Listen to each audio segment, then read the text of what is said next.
साथियों नमस्कार, स्वागत है आप सभी का हिस्ट्री की क्लास में। तो साथियों वीडियो एग्जाम के लिए हम हिस्ट्री की क्लास चला रहे हैं। तो आज का हमारा टॉपिक क्या है? मॉडर्न हिस्ट्री में ब्रिटिश शासन का भारतीय अर्थव्यवस्था पर प्रभाव। तो देखते हैं ब्रिटिश जो भारत पर राज किए वो उनका क्या प्रभाव पड़ा भारतीय अर्थव्यवस्था पर।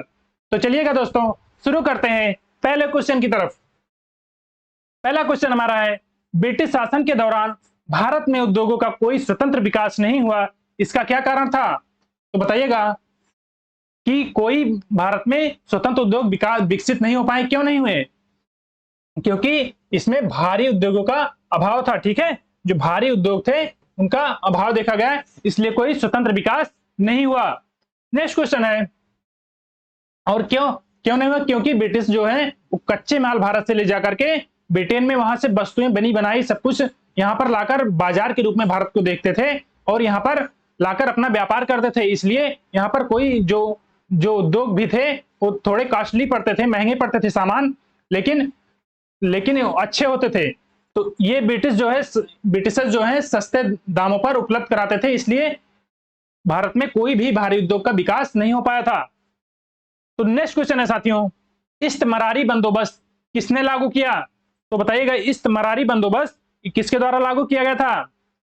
ये कॉर्नवालिस के द्वारा लागू किया गया था। इस्टमरारी बंदोबस्त, इसी को ही इस्टमरारी जागीरदारी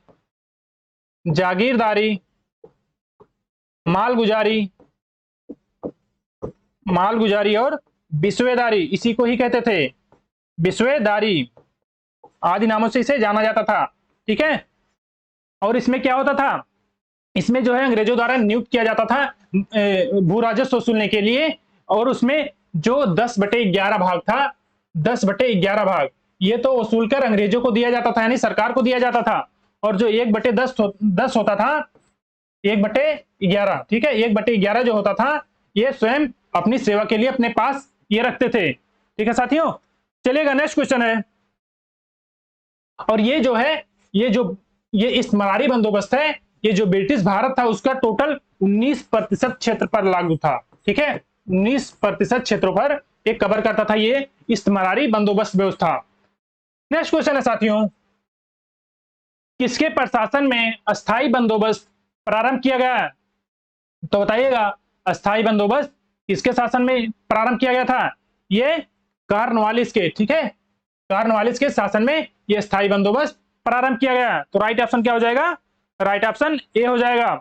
ठीक है, इसी को इस्टमरारी बंदोबस्त, इसी को मालगुजारी बिस्वेदारी इसी को कहते थे। अगला क्वेश्चन है साथियों,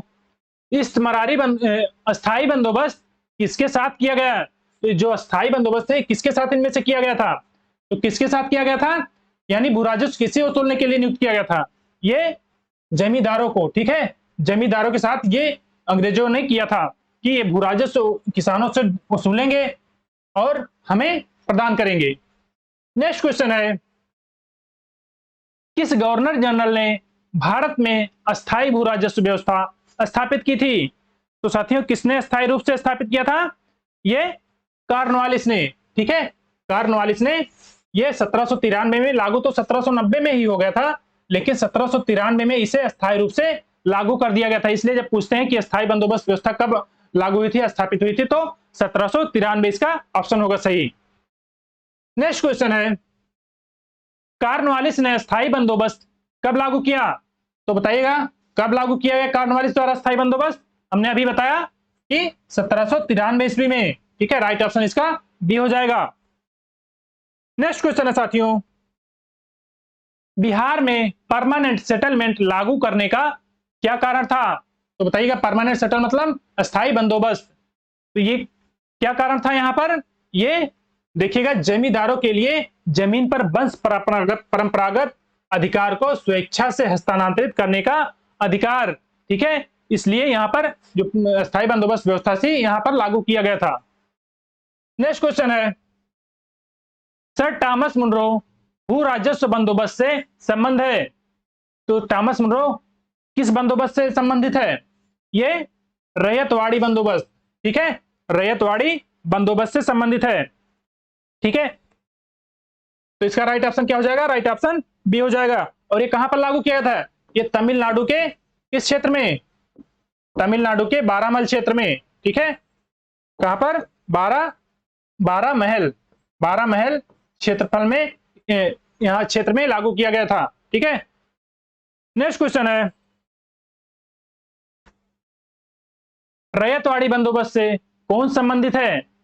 तो रैयतवाड़ी बंदोबस्त से कौन संबंधित है? ये थॉमस मुनरो। ठीक है, थॉमस मुनरो रैयत बंदोबस्त से संबंधित है।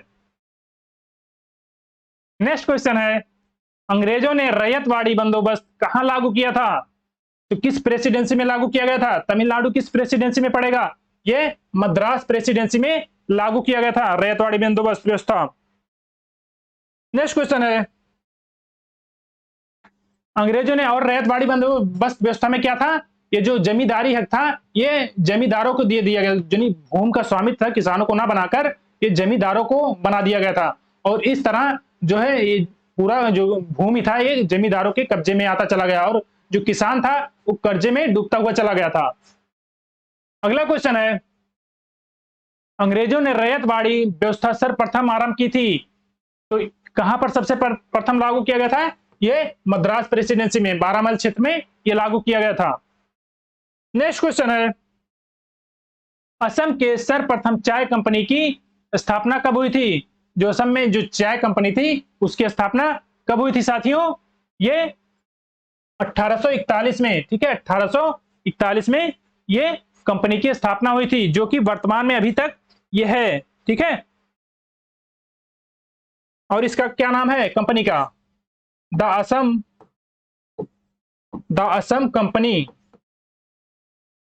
ठीक है, द असम कंपनी उस चाय की कंपनी का नाम है, जो कि 1841 में लागू किया गया था और ये उस समय 5 लाख रुपए की पूंजी पर स्थापित हुआ था। ठीक है, 5 लाख रुपए में ये कंपनी स्थापित हुआ था। नेक्स्ट क्वेश्चन है, अंग्रेज के शासनकाल में भारत के आर्थिक दोहन के सिद्धांत को किसने, यानी ड्रेन ऑफ थ्योरी के प्रतिपादन किसने किया था? तो किसने किया था साथियों? ये सबसे पहले इस तरफ दादा भाई नौरोजी ने सबका ध्यान बटाया था, रिपोर्ट जारी करके किताबें लिखकर पत्रिका में इन्होंने प्रकाशित कराया था कि किस तरह अंग्रेज भारत से धन का दोहन करके यूरोप ले जा रहे हैं। ठीक है, तो इन्होंने सबसे पहले दादा भाई नौरोजी ने आर्थिक दोहन का सिद्धांत दिया था। नेक्स्ट क्वेश्चन है साथियों, poverty and un-British rule in India नामक पुस्तक किसने लिखी है? तो किसने लिखी है साथियों? ये दादा भाई नौरोजी ने लिखी है और इसमें अच्छे से इन्होंने एक्सप्लेन किया है कि जो धन के दोहन का सिद्धांत था उसका अच्छे से इसमें एक्सप्लेन किया गया इस पुस्तक में, poverty and un-British rule in India में। नेक्स्ट क्वेश्चन है, किसने यह विचार व्यक्त किया था कि भारत में ब्रिटिश आर्थिक नीति घिनौनी है? तो ये किसने कहा था साथियों? किसके द्वारा कहा गया था ये ठीक है, ये दादा भाई नौरोजी द्वारा कहा गया था। ठीक है, राइट ऑप्शन इसका बी होगा, सी। नेक्स्ट क्वेश्चन है, तो मित्रों हमारे क्वेश्चन समाप्त हुए और अपना साथ बनाए रखने के लिए बहुत बहुत धन्यवाद। मिलते हैं नेक्स्ट सेशन में, और सेशन पसंद आए तो लाइक करिए, चैनल को सब्सक्राइब करिए और दोस्तों के साथ शेयर जरूर करिए। तो वीडियो और एग्जाम के लिए बने रहिए साथियों हमारे इस चैनल पे। मिलते हैं नेक्स्ट सेशन में, तब तक के लिए जय हिंद, जय भारत।